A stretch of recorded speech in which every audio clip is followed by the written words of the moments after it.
Olá pessoal, meu nome é Bianca Oliveira, sou nutricionista, especialista em nutrição esportiva e dietas vegetarianas. Sejam bem-vindos à nossa aula de hoje do mini curso de nutrição vegetariana com o tema sobre cálcio. Lembrando que esse curso é para a população geral, não é com a linguagem técnica, então aqui você vai encontrar conteúdo bem aprofundado, porém com a linguagem de maneira mais simples possível para vocês poderem estar acompanhando e compreendendo e aplicando no seu dia a dia. Então, vamos falar sobre cálcio, porque na dieta vegana é um pouquinho mais trabalhoso de se calcular a recomendação de cálcio. Então, as pessoas acham que não é possível. Só que ser mais trabalhoso não quer dizer que não é possível. Às vezes você foi num profissional que não tem habilidade em fazer esses devidos ajustes. E vou dizer, às vezes até para quem consome lácteos, a pessoa não atinge as 1000 miligramas de cálcio ao dia com a ingestão de lácteos, porque a pessoa teria que consumir várias porções de queijo ao dia e tem a questão do custo, às vezes o paladar e às vezes não faz parte mesmo da alimentação da pessoa. Então, cálcio é um nutriente que todo mundo deveria ter atenção e não somente quem é vegano, certo? Até porque as pessoas também não ficam consumindo muitos lácteos, mas tudo bem, a gente vai focar aqui na alimentação vegana. A alimentação vegetariana, lacto-vegetariana, ainda vai incluir o consumo de lácteos, certo? Queijo, leite, iogurte. Na alimentação vegetariana estrita ou na parte alimentar, né, do veganismo, porque o veganismo vai muito além disso, a pessoa já não inclui. Então, eu vou mostrar para vocês os alimentos fontes, o que a gente pode estar fazendo para melhorar a absorção do cálcio, como que a gente suplementa se vier a precisar e quais os tipos de cálcio que a gente pode usar para suplementação. Vamos começar com as funções do cálcio. Temos aí formação de ossos e dentes, essa é a que todo mundo conhece, mas além da formação óssea, a gente tem transmissão de impulsos nervosos, contração muscular, enquanto o cálcio contrai, o magnésio relaxa, então a gente faz essa contração muscular com esses dois minerais, síntese e metabolismo de hormônios e controle dos nossos batimentos cardíacos, que também é um músculo. Então é muito importante o cálcio na nossa saúde. E as recomendações seriam em média de 1000 miligramas ao dia para a população. Dentre o que a deficiência de cálcio causa na saúde das pessoas, a gente pode destacar o mais conhecido como a osteoporose e tem também a osteopenia. A osteopenia é antes da osteoporose, quando a pessoa está começando a ter perda de massa óssea, mas ainda não tão grave igual uma osteoporose, então seria ainda a osteopenia. E ela tem influência hormonal, por exemplo, muito forte. Mulheres na menopausa começam a ter perda de massa óssea, por isso tem que fazer atividade física. Exercício aumenta a deposição de cálcio nos ossos. E ter uma adequada ingestão de cálcio, principalmente de vitamina D, que a gente vai falar isso mais à frente. Vamos falar também na aula seguinte de vitamina D. Pode haver tetania, que é as fortes e contrações musculares assim, intermitentes, e o aumento do PTH, que vai diminuir a massa óssea. Afinal, quando o seu cálcio está baixo, o PTH, que é um hormônio da paratireoide, ele aumenta para tirar cálcio de dentro do osso e jogar para o sangue. Afinal, o pH do seu sangue não pode mudar e o cálcio é fundamental para esse equilíbrio do pH. Então, se ele precisar tirar do osso, ele vai tirar. É por isso que o exame de sangue de cálcio é muito difícil você fazer um exame de cálcio, até mesmo cálcio iônico, e ele dá baixo quando a dieta tem que estar extremamente inadequada para ele começar a ficar perto do mínimo. Às vezes a pessoa não está ingerindo cálcio suficiente e o exame ainda dá normal, o exame de cálcio, porque o corpo tem que colocar o cálcio no sangue, é a prioridade dele. Então ele tira de onde precisar tirar o osso para jogar para o sangue. Então o exame no sangue do cálcio não é um exame muito fiel. A gente se baseia mantendo uma vitamina D excelente, que ela vai aumentar muito a absorção de cálcio, garantindo um aporte adequado de vitamina K2, que é o que vai levar esse cálcio para dentro do osso, e usando os alimentos fontes de cálcio, ou talvez suplementando, por exemplo, se a mulher já tiver osteoporose ou osteopenia, a gente vai suplementar. Também pode haver câimbras, então, contração muscular, lembra que eu falei que cálcio faz isso, adormecimento, formigamento muscular, palpitação cardíaca, insônia e desordens do teu sistema nervoso, como irritabilidade, até perda de memória.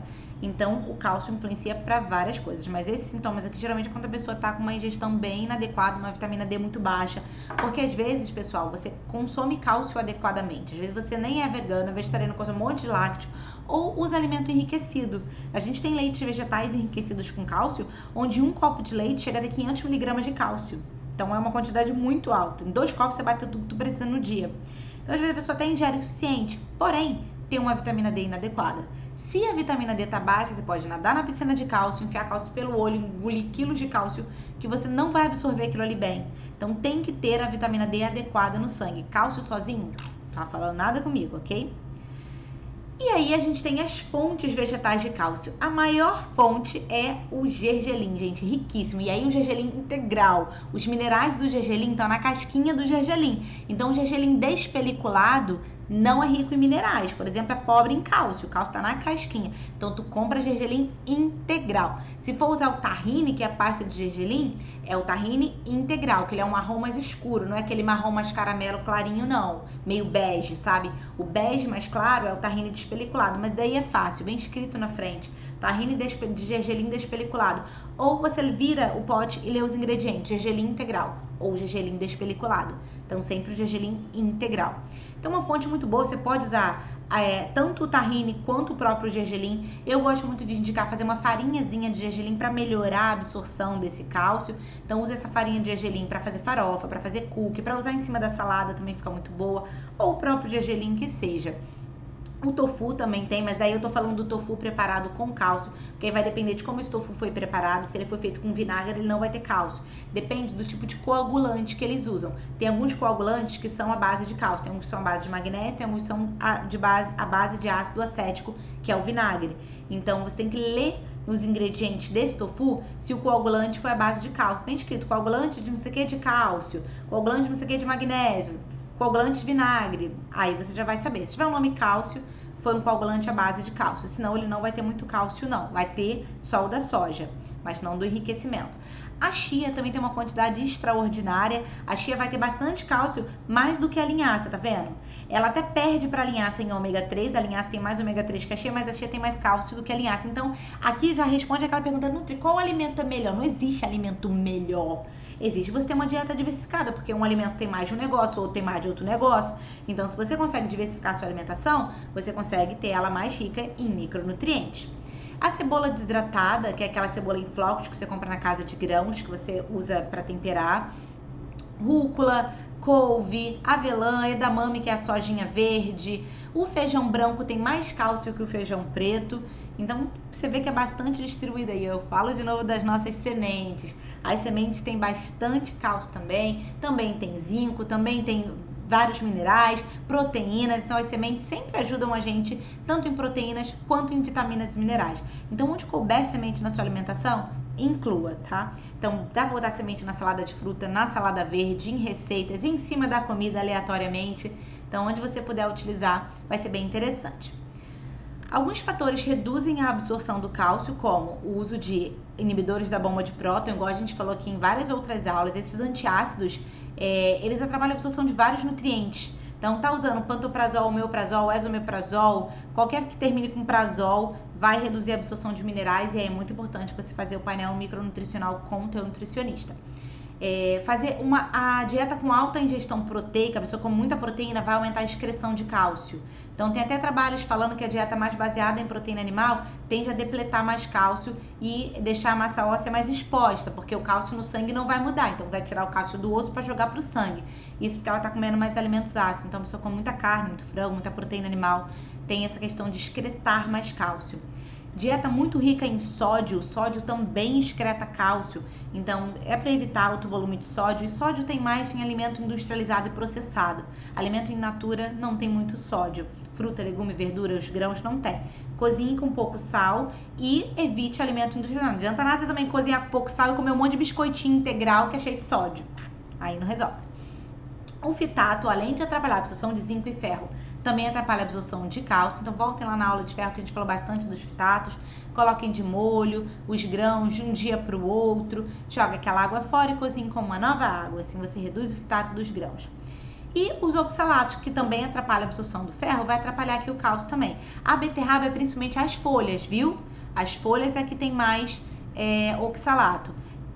Alguns outros influenciadores, ácido fosfórico do refrigerante faz você eliminar mais cálcio, então refrigerante normal ou zero vai jogar fora teu cálcio. O uso do tabaco, deficiência de cobre e vitamina D vai fazer você não absorver bem cálcio. Hipertiroidismo aumenta a perda de massa óssea, e o uso de glicocorticoides também aumenta a perda de massa óssea, que são medicamentos, Então é muito importante ver com o teu médico. Quem usa esses medicamentos faz uso mais contínuo, geralmente reumatologista, às vezes passa por um período maior, ou para doença autoimune, a pessoa acaba usando corticóide por mais tempo. É muito importante deixar a tua vitamina D mais alta para preservar o teu cálcio, tá bem? A gente vai falar da aula de vitamina D ainda. A cafeína aumenta a excreção urinária de cálcio e essa excreção é proporcional, obviamente, ao volume de cafeína consumida. Então, se você consumir 87 mg de cafeína, você vai excretar em média 3 mg de cálcio. E aí o café expresso vai ter mais cafeína do que o café coadinho no pano, porque aí você segura ali alguma daquelas substâncias. Oxalato, a gente já falou aqui, ó, que a gente considera alto em oxalato, acima de 500 mg vai ser bem alto em oxalato, mas assim, a couve tem bem pouquinho, ó, 20 mg apenas, o salsão também não muito, a chicória, cacau, agrião, esses tem pouquinhos. Agora aqui, ó, a folha de beterraba tem muito mais oxalato do que a polpa da beterraba. Então, a beterraba legumezinho não tem muito oxalato, mas a folha dela tem, entendeu? Agora aqui, carambola, isso tem bastante oxalato, espinafre, a salsinha tem mais oxalato, já o salsão nem tanto. Então, esses que estão aqui na nossa tabelinha de 500 para cima, são os que têm bastante oxalato. Se você quiser consultar, é aqui no oxalate.org, ok? Que é da USJ, porque as tabelas brasileiras não têm essa informação de oxalato. Agora, algumas coisas aumentam a absorção de cálcio. Assim como a vitamina C aumenta a absorção do ferro, também aumenta a absorção do cálcio. Ter uma microbiota, uma flora intestinal adequada vai melhorar a absorção de diversos nutrientes, não só do cálcio. Ter um adequado aporte de vitamina K2 e vitamina D, isso a gente já falou, eu vou especificar um pouco mais isso à frente. A atividade física, gente, nosso corpo não foi feito para estar parado. Qual a melhor atividade física? A que você faz. Faça alguma. Tu gosta de correr, tu corre. Tu gosta de bike, tu anda de bike. Tu gosta de funcional, tu faz funcional. Tu gosta de musculação, tu faz musculação. Tu gosta de crossfit, tu faz crossfit. Faz alguma atividade física, entendeu? Gosta de pilates? Faz pilates, apesar de não ter tanto impacto igual às demais atividades, porque a deposição de cálcio no osso está associada ao impacto da atividade, à carga da atividade, entendeu? Então, atividades de maior impacto, como corrida, um spinning, a musculação, que tem carga, isso é o crossfit, isso tudo é mais interessante para essa deposição de cálcio. Lembrando, gente, que igual eu falei do leite vegetal, a gente pode usar alimentos enriquecidos. Veg protein enriquecido com cálcio, leites vegetais, iogurtes vegetais enriquecidos com cálcio, a gente pode utilizar. Aí eu falei da vitamina D, na próxima aula de vitamina D eu vou aprofundar mais isso, mas aqui ó, só para mostrar para vocês o como não adianta nada tu nadar na piscina de cálcio e não ter vitamina D adequada, esse trabalho científico ele avaliou 2 grupos com concentrações séricas diferentes de vitamina D. Um grupo tinha uma concentração em média 34, o outro em média 20,8. O grupo que tinha concentração de 34 absorveu 65% mais cálcio do que o grupo que tinha a concentração de 20. Olha como ter uma vitamina D adequada faz você absorver bem cálcio. O grupo que tinha vitamina D mais baixa, de 20, perdeu aí 40% do cálcio que ingeriu. Quase não absorveu. Agora tu imagina a vitamina D mais baixa ainda. Agora tu imagine se você tiver uma vitamina D de 40, 50, vai absorver ainda mais cálcio. Então, vitamina D, o ótimo seria entre 40 e 60. Seria o ótimo. E se uma vitamina D de 50, tá lindo, tá lindo. O excesso suprime o sistema imunológico, tá? Isso eu vou falar na aula de vitamina D, mas só para adiantar aqui, para vocês não saírem nadando na piscina de vitamina D, excesso de vitamina D também não é bom. Suprime a imunidade, pode aumentar o risco de calcificação arterial. Então, isso é muito importante que não se faça sem orientação. Então, o teu nutricionista que faz o teu acompanhamento, a gente dosa, que como eu faço com meus pacientes, dosa a vitamina D, aí a gente vê se está no ponto de corte ótimo. Se não está, a gente suplementa sempre associando a K2, porque a K2 leva o cálcio para dentro do osso, para você não ter risco de calcificação arterial. Excesso de vitamina K2 também é nocivo, é procoagulante, então a gente vai gerenciar isso muito bem. E aí depois a gente faz a dose de manutenção para essa vitamina D ficar adequada. Então, sem a vitamina D, se você não tiver vitamina D, você vai absorver 10% do cálcio que você ingeriu. Então, quando a vitamina D é suficiente, a absorção chega a aumentar em 40%. Então, isso é muito importante. E aqui eu falei da vitamina K2, a gente utiliza essa vitamina aí na suplementação de cálcio ou de vitamina D. Tá suplementando qualquer paciente meu que esteja em uso de suplemento de cálcio ou da vitamina D, a gente vai utilizar a K2 aí na dose de 80 a 150 microgramas, já dá um auxílio bem interessante para levar esse cálcio para dentro da matriz óssea, que é o lugar dele. E aqui, pessoal, tem uma tabelinha que eu criei com muito carinho. e que eu vou destacar dela só as informações mais importantes para todo mundo, para a população geral. Quando a aula é para nutricionistas ou técnicos e tudo mais, aí eu abordo essa tabela de uma maneira diferente. Aqui a gente vai destacar só o que é mais importante que você, paciente, compreenda, tá? Existem vários tipos de cálcio que a gente pode suplementar. Alguns bons, outros não. Bom, vocês já ouviram falar, por exemplo, da dolomita? Dolomita é uma pedra, um tipo de calcário. E você encontra ela para comprar em pó. Ela tem cálcio, ela é composta aqui, ó, de carbonato de cálcio e magnésio. Ela tem bastante cálcio. Só que ela também tem metais pesados, então eu não recomendo você utilizar a dolomita como fonte de cálcio. Então usa para fonte estética, fazer esfoliante, que eu vejo gente comprando para isso também, mas não como fonte de cálcio, tudo bem? Então não é interessante usar a dolomita. Nós temos o cálcio quelado, que é um bom cálcio. Eu já falei aqui nas outras aulas que a gente tem minerais que a gente pode quelar. Quelar é quando você pega o mineral e atrela um aminoácido. Aí, quando ele vai ser absorvido, ele vai, na verdade, ser absorvido através do aminoácido. O aminoácido é puxado e leva o mineral junto. Então, é uma absorção muito melhor do que o mineral na forma de óxido ou em outras formas aí, sem estar atrelado a esse aminoácido. Então, na forma quelada, a gente tem em torno de 20% de cálcio elementar, igual eu falei na aula de ferro. É a quantidade de cálcio que efetivamente você tem. Porque às vezes a pessoa fala assim, eu tô tomando comprimido de 500 miligramas. Mas às vezes não é 500 miligramas de cálcio. A cápsula pesa 500 miligramas, mas tem 200 miligramas de cálcio ali, entendeu? Então isso é muito importante, fica claro. Mas isso não é você que tem que saber, isso é o nutricionista. Isso aí sou eu que tenho que saber quando eu prescrevo pro meu paciente o quanto de cálcio elementar realmente eu tô dando pro paciente. Daí, ele tem uma biodisponibilidade que varia em torno de 44%, ou seja, uma boa absorção. A biodisponibilidade, igual a gente já falou aqui em outras aulas, é a taxa de aproveitamento desse nutriente, certo? Então, a cada 1.000 miligramas, num comprimido de 1.000 miligramas de cálcio quelado, você vai ter em torno de 200 miligramas. Isso considerando que ele tem 20% de cálcio elementar, mas isso vai variar um pouquinho do fabricante. Quando eu, nutricionista, prescrevo, eu boto cálcio, abro aspas, abro parênteses, escrevo quelado e fecho. O farmacêutico faz o cálculo lá do quanto eu pedi de cálcio elementar para ele colocar na cápsula, tudo bem? Mas isso aí você não tem que saber. Você tem que saber que o cálcio quelado, ele é de boa absorção, geralmente não traz efeito adverso intestinal, ele é um bom cálcio para se utilizar.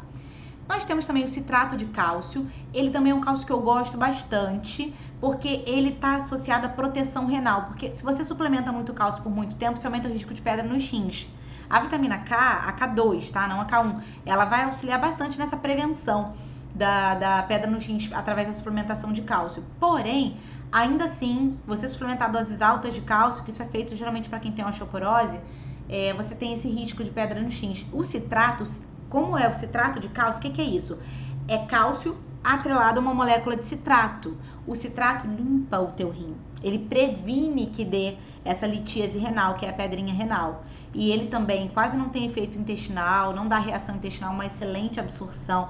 Gosto muito do citrato de cálcio, até mesmo mais do que o cálcio quelado. Isso quando a gente vai utilizar doses altas de cálcio, tá? Aí o citrato é bem interessante. Só que, por ele só ser 21% de cálcio elementar, se a pessoa tem que usar uma dose alta, às vezes eu faço até em sachê. Para meus pacientes com osteoporose, eu faço em sachê, porque senão fica para tomar 5 cápsulas, fica muita coisa. Se isso a gente for usar 500 miligramas de cálcio elementar, tudo bem? Porque você vê, em 1.000 miligramas eu tenho 200, eu teria que usar 3.000 miligramas para dar 600 miligramas de cálcio. 3.000 miligramas de pó para dar 300 miligramas de cálcio, que só aí já daria mais de 3 cápsulas. Então o sachêzinho acaba ajudando. Por isso que meu paciente sabe que às vezes está com prescrição em sachêzinho aí, que aí dissolve na água e bebe e dá tudo certo. O carbonato de cálcio, eu particularmente não gosto muito do carbonato. Então, assim, ó, carbonato pode ser vegetal ou pode ser animal, depende. Ele pode vir de conchas, das conchinhas do mar, mas também pode vir de rocha mineral. Também pode vir de casca de ovo. E aí, se vier você comprar um carbonato de cálcio vegano, igual tem várias marcas, obviamente eles extraíram de rocha mineral. Mas eu não sou muito fã do carbonato de cálcio, não. Ó. Ele já tem um risco maior de causar efeitos adversos, pode dar gases. Ele também deve ser ingerido junto a uma refeição, que pode reduzir a absorção do ferro, porque aí é na forma de carbonato, entende? Não é quelado.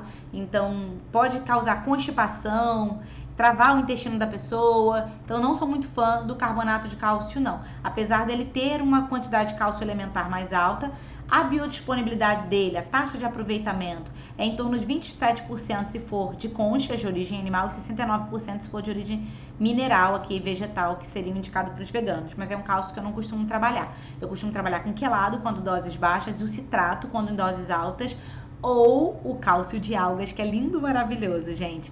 Mas o cálcio de algas é um pouquinho mais caro. Ele é vegano, tá? Ele tem uma quantidade de cálcio elementar bem interessante, aqui em torno de 30%. Biodisponibilidade altíssima, a absorção dele é muito boa. Por este fato, por ele ter a maior biodisponibilidade, ou seja, a maior taxa de aproveitamento dentre todos os outros tipos de cálcio, você pode usar dose baixa. Eu não preciso bater uma quantidade alta. Então, assim, cálcio é tão relativo, depende do quanto de vitamina D você tá para absorver. Por isso que a gente fala assim, gente, tem algumas outras diretrizes que já não recomendam 1000 miligramas de cálcio ao dia. Porque se eu tenho uma vitamina D baixa, 1000 para mim pode não ser nada. Se eu tenho a vitamina D mais alta, 50, 60, 1000 para mim pode ser muito, porque eu posso estar absorvendo muito mais. Se eu vou suplementar um cálcio quelado que tem uma biodisponibilidade de 44%, eu não vou usar na mesma quantidade que eu vou usar um cálcio de algas que tem uma biodisponibilidade de 87%. Então, cálcio é relativo pra caramba, não dá pra padronizar, entende? Qual cálcio que eu vou usar, se é que eu preciso, às vezes só corrigir vitamina D já dá conta. Porque aí a dieta vai passar a ser muito melhor absorvida, aquele cálcio da vitamina da dieta. Se eu tenho uma vitamina D de 50, eu vou absorver até o pensamento dele. Então, para os meus pacientes veganos, os trabalhos sugerem vitamina D entre 40 e 60, eu mantenho ali na casa de 50, a gente tem uma absorção legal de cálcio. Mas se a pessoa tem osteoporose, aí eu gosto muito do cálcio de algas, mas ele é mais caro, ele é perfeito em tudo para a saúde, mas é mais caro. Mas o cálcio quelado dá conta muito bem, também é muito bom, tá? E o citrato também é um excelente cálcio. Então, essa é a nossa tabelinha aqui de cálcio. Agora eu gostaria de destacar algumas curiosidades sobre o leite. Isso aqui não vou falar agora de cálcio, vou falar algumas coisas que vocês não sabem que acontecem no leite que as pessoas consomem. É muito difícil, gente, você controlar para que no meio de uma demanda tão grande da ordenha, né, das vacas e da produção de pecuária tão maciça, você controlar para que o leite seja totalmente perfeito, isento de qualquer coisa ruim. Então, o Ministério da Agricultura e Pecuária permite certas substâncias em quantidades que não são consideradas tóxicas, que são consideradas aceitáveis para a tua saúde. Dentre elas, o resíduo de antibiótico. Todo leite vai ter antibiótico, o mínimo resíduo que for, mas vai ter. Por quê? As vacas leiteiras recebem antibiótico por prevenção, porque elas vivem tendo as tetinhas delas inflamadas. Vou mostrar mais à frente isso. Então, eles acabam recebendo o antibiótico e esse antibiótico passa para o leite. Então, aqui tem alguns resíduos de antibiótico, eu não vou me ater, igual eu falei, isso aqui eu abordo diferente quando a aula é técnica, a aula é para população geral, então eu vou ser o mais simples possível, mas esse trabalho aqui mostra o resíduo de antibiótico nos leites, alguns até em limite acima do permitido pelo Ministério da Agricultura e Pecuária. Então, a gente tem aqui, isso aí você vai tomar antibiótico. E aí, gente, a gente vai pensando nessa questão das bactérias ficando cada vez mais resistentes a antibiótico, porque tem muitas bactérias que a gente compartilha com os animais. A gente tem cepas de bactérias que moram na gente que também moram nesses animais. Então, quando você usa antibiótico nos animais, as bactérias que são comuns, elas vão criando resistência. Então, a gente vai tendo essa questão também.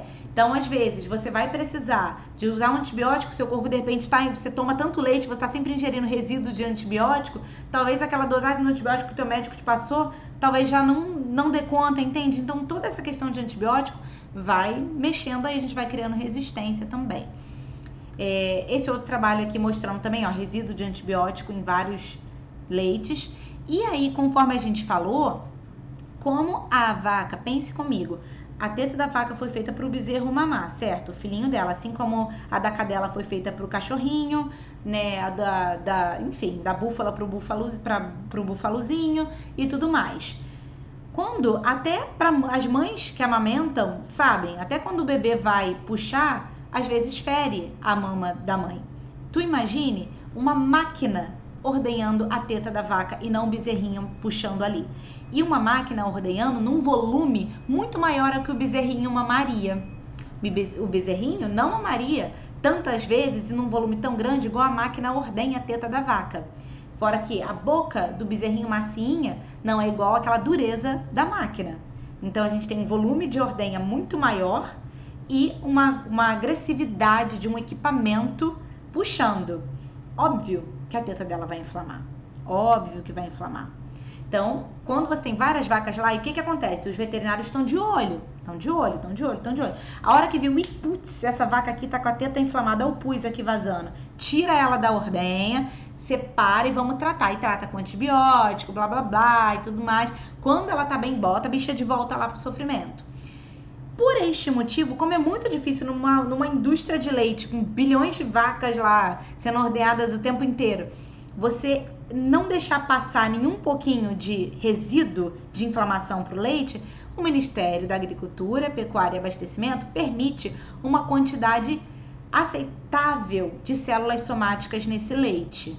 Passou disso, aí não pode ter mais do que isso. Mas o fato é que ele permite, por mais que seja pouco, você quer tomar leite com nenhum pus ou com muito pus? Eu quero com nenhum pus, né? Na verdade, eu não quero leite nenhum que eu não tomo. Mas célula somática é vulgo pus com sangue, gente.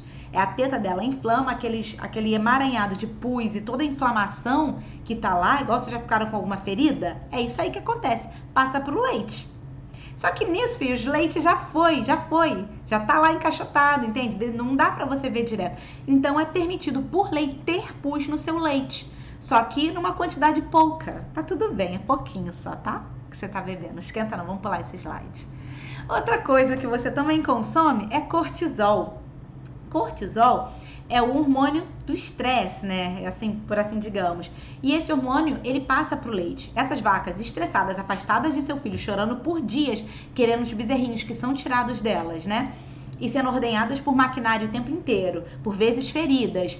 Enfim, você acha que o cortisol dela vai estar como? Lá nas alturas. Então, o cortisol também passa pro leite. É um hormônio que você está ingerindo.